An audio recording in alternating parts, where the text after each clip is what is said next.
In this lesson, we're going to learn how to assess tennis players using the many statistics that are available for them. Now, we could create a very long list given the number of statistics that are out there, but for this beginner's course, we're going to focus on the three big statistics. So the first one is the service games won percentage. Then we're going to look at return games won percentage and the player's rank.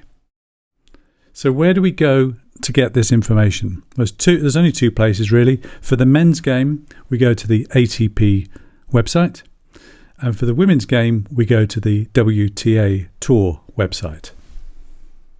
So let's head over to atptour.com.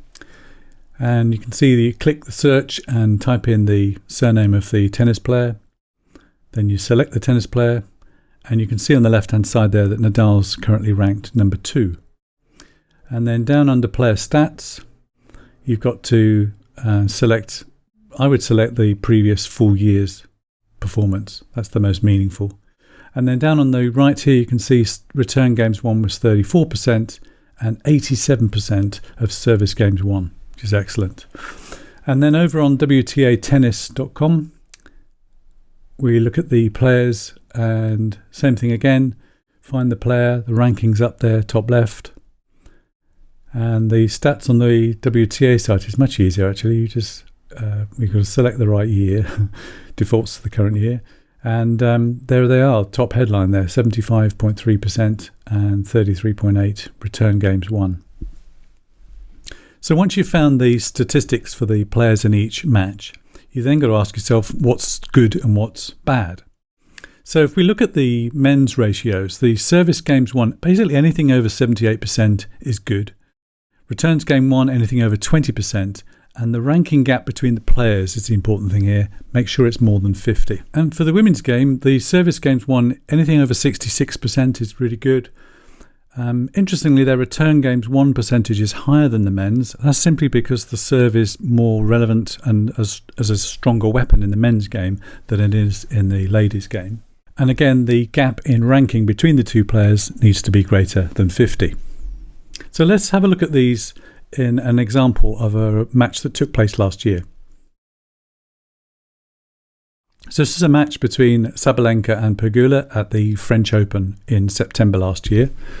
And what you can see here is that Sabalenka is the clear favourite because her ranking and her service games and her return games ratios are much greater than Pegula's. Not only that, but her individual scores are higher than the target. So her ranking gap is greater than 50. And her service games won ratio is higher than the 66% target. And her returns game percentage is marginally higher than the 38% target that we were looking for in our strategy. So let's have a look at how that match played out. We'll have a look at a screenshot from flashscore.com. And as you can see from this, there's a lot of service games that are lost, which, as I said before, happens quite frequently in the ladies' game. But what is clear is that Sabalenka's impressive statistics have enabled her to become dominant, and she won the first set. So finally, always remember that it is your trading strategy that determines the matches you trade and the meaning of those player statistics. So for example, lay the leader strategy states that whoever takes the lead first, you must place a lay trade against them. But clearly, if the player with the strongest serve is the one that's taken the lead, then it's pointless laying the leader. So your trading strategy will always come first, and this will guide you on both match selection and understanding and interpreting the player statistics. Okay, in the next lesson, we're going to use the information that you've just learned on match selection and player assessment when we learn what the best times are to enter a trade. Do download the handout for this lesson. It includes the target ratios for player assessments and the websites on where you can find your matches.